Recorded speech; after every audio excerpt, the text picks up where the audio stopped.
दोस्तों, जब भी कभी आप रात को आसमान की ओर देखते हो तो हमें टिमटिमाते हुए तारे नजर आते हैं। तो कभी आपको इन्हें देखकर ऐसा जरूर लगता होगा, आखिर ये तारे हमसे कितनी दूर है और आखिर हमारे इस ब्रह्मांड का छोर क्या है, यानी हमारे ब्रह्मांड की कोई सीमा है या इसी तरह ये पूरी तरह से अनंत है। तो आज के इस वीडियो में हम यही जानेंगे आखिर हमारे ब्रह्मांड का छोर क्या है और इसका अंत कितना है और ये कितना बड़ा है। आखिर इसका छोर है तो कहाँ पर मौजूद है। तो हाय दोस्तों, मैं हूं मनोज और आप देख रहे हैं इंटरनेशनल यूनिवर्स स्पेस सेंटर। तो चलिए आज हम बात करेंगे आखिरकार हमारे ब्रह्मांड का छोर कहाँ पर है। किसी मशहूर शायर ने क्या खूब लिखा है, सितारों के आगे जहां और भी है, पर उन जहानों के आगे क्या है, ये आज तक मनुष्य के लिए एक प्रश्न ही है। ये इतना पेचीदा सवाल है कि आज के वैज्ञानिक ज्ञान और संसाधनों से परिपूर्ण मनुष्य के लिए भी ये कल्पना करना मुश्किल है कि आखिरकार इस ब्रह्मांड का आखिरी छोर क्या है।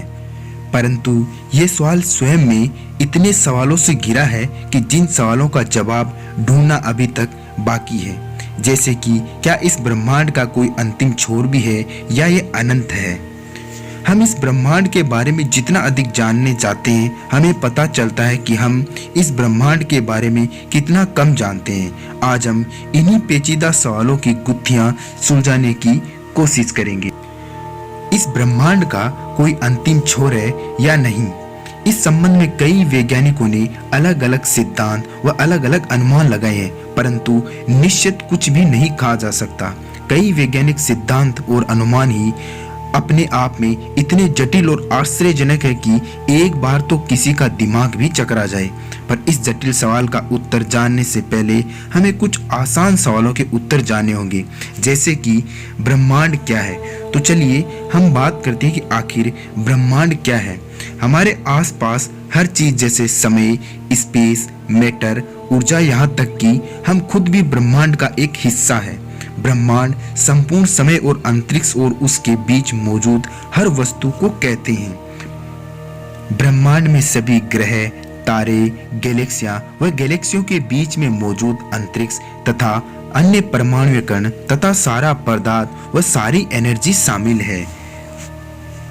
हमारे प्रश्न को समझने में सुविधा के लिए हम ब्रह्मांड को दो भागों में बांट सकते हैं। पहली वे चीजें जिनसे हमें सूचनाएं मिलती हैं, जैसे कि मैटर, स्टार, प्लेनेट, ये हमें सूचनाएं देते हैं।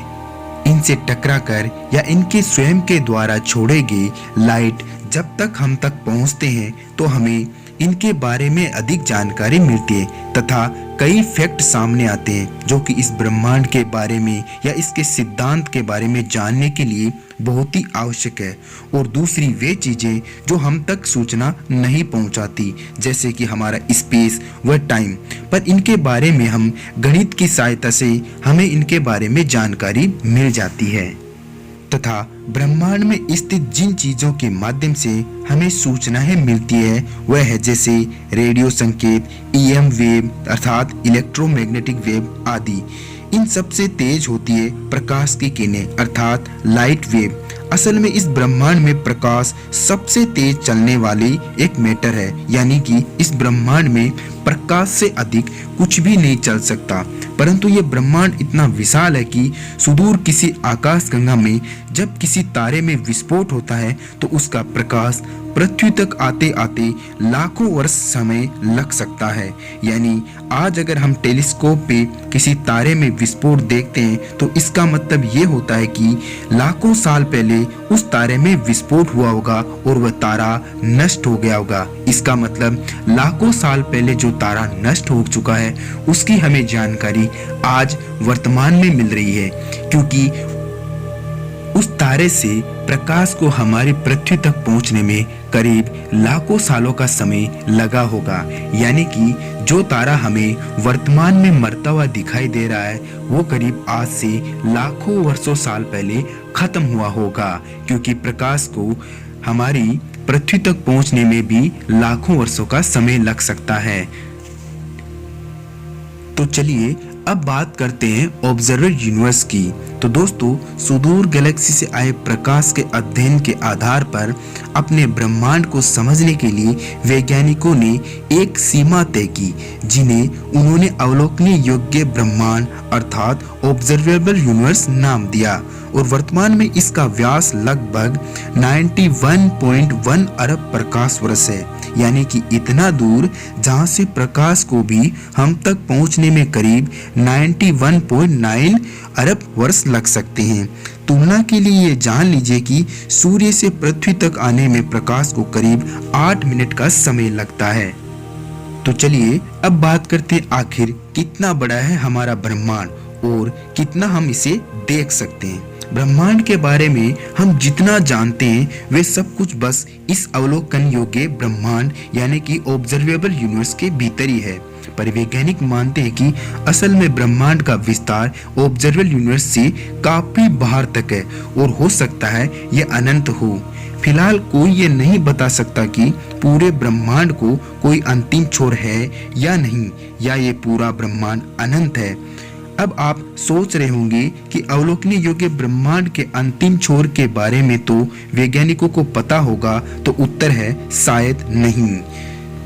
तो आइए अब बात करते हैं आखिर हमारे ब्रह्मांड का आकार क्या है।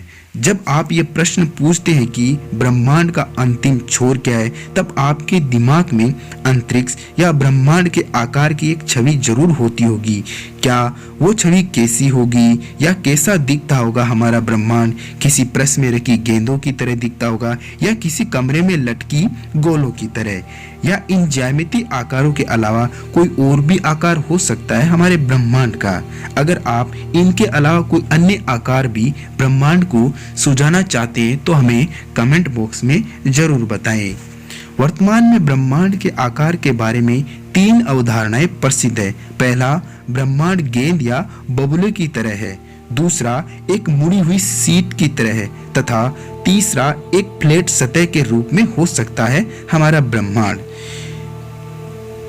विज्ञान में आने वाली खोजें हमें बता सकती है कि इन तीनों मॉडलों में से कौन सा मॉडल सबसे ज्यादा अच्छा व सबसे ज्यादा सटीक है, यानी कि इन तीनों मॉडलों में से कौन से आकार का हमारा ब्रह्मांड है। ये तीनों ही अवधारणाएं ब्रह्मांड की उत्पत्ति बिग बैंग सिद्धांत पर आधारित है, जो ये कहती है कि ब्रह्मांड लगातार फैल रहा है, जिसका मतलब ये होता है कि ब्रह्मांड का छोर भी फैल रहा होगा। पर इन तीनों आकारों के लिए छोर का मतलब अलग अलग होगा। तो चलिए अब बात करते हैं इसके निष्कर्ष यानी कंक्लूजन की। यह संभव है कि अभी तक आप ब्रह्मांड को सिर्फ मुड़ी हुई सीट की तरह या एक फ्लैट सतह की तरह ही मान रहे होंगे, जिसके सही होने की संभावना भी सबसे ज्यादा है। पर उस स्थिति में यह बताना संभव नहीं है कि ब्रह्मांड का अंतिम छोर क्या है, या कोई इसका अंतिम छोर है या नहीं। किंतु अगर हमारा ब्रह्मांड एक गेंद या बबूले की तरह है, यानी कि सारे ग्रह, तारे, गैलेक्सी किसी ऐसे बबूले की सतह पर हो जो कि लगातार फैल रहा हो, तो ये निश्चित रूप से हम ये कह सकते हैं कि इस ब्रह्मांड का कोई छोर नहीं हो सकता। बस ये ब्रह्मांड अंतरिक्ष में आगे बढ़ रहा है। सही मायने में शायद यही आपका प्रश्न का जवाब होगा, पर नहीं, अगर हम यहीं रुक जाएं तो हमारे प्रश्न क्या ब्रह्मांड का कोई छोर है, इसका पूरा उत्तर नहीं है। हमने पहले ही बताया कि ब्रह्मांड में सिर्फ पदार्थ यानी ग्रह, तारे, गैलेक्सी ही नहीं, समय तथा अंतरिक्ष भी एक ब्रह्मांड का हिस्सा है। तो क्या समय और अंतरिक्ष का भी कोई छोर है? तो आइए अब बात करते हैं कि आखिर समय का कोई अंत है, क्योंकि समय और अंतरिक्ष दोनों ही हमारे ब्रह्मांड का ही हिस्सा है। जैसा कि वैज्ञानिकों ने बताया कि ब्रह्मांड लगातार फैलता ही जा रहा है तथा सभी गैलेक्सी एक दूसरे से दूर होती जा रही है, और भविष्य में एक समय ऐसा आएगा जब सभी तारे अपनी ऊर्जा को खो देंगे और ब्रह्मांड में केवल ब्लैक होल ही बचेंगे। और ये ब्लैक होल्स भी हॉकिंग रेडिएशन के द्वारा बहुत लंबे समय में ऊर्जा अंतरिक्ष में फैलाकर खुद को खत्म करते जाएंगे। इस तरह ब्रह्मांड की समस्त ऊर्जा खाली अंतरिक्ष में बिखर जाएगी और कोई भी पदार्थ बाकी या कोई भी पदार्थ नहीं बचेगा। इस तरह से हमारे ब्रह्मांड का अंत हो जाएगा, यानी एंड ऑफ द यूनिवर्स। दूसरे शब्दों में कहें तो यही समय का अंतिम छोर होगा। तो क्या हमारे अंतरिक्ष का भी कोई अंत है? समय के अंत के बाद अंतरिक्ष यानी स्पेस का क्या होगा, ये अपने आप में एक अनसुलझा रहस्य है जिसकी कल्पना करना भी बहुत मुश्किल है। अगर आइंस्टाइन की माने तो टाइम व स्पेस एक साथ जुड़े हैं, जिनको हम टाइम स्पेस कंटिन्यूम कहा जाता है। तो सैद्धांतिक रूप से हम समय के साथ अंतरिक्ष को भी समाप्त हो जाना चाहिए। पर यहाँ ये सवाल उठता है कि अगर स्पेस समाप्त हो जाएगा तो फिर बचेगा क्या? यानी कि अंतरिक्ष अनंत है या अंतरिक्ष स्वयं में ही पूर्ण है? तो इस पूर्ण को अंतरिक्ष से अगर हम निकाल दे तो फिर बचेगा क्या? इस सवाल का जवाब अभी तक हमारी विज्ञान के पास नहीं है। लेकिन दोस्तों, अगर आपको ये जानकर हैरानी होगी कि इसका जवाब हमारे वेदों में लिखा है, यानी हमारी प्राचीन भारतीय संस्कृति में इसका बहुत ही अच्छे वर्णन किया गया है। इसके लिए एक बहुत ही लोकप्रिय श्लोक है। तो हो सकता है दोस्तों इस श्लोक को बोलने में मुझे कुछ तकलीफ हो, क्योंकि ये श्लोक संस्कृत में है, तो मुझे कृपया माफ कर देना।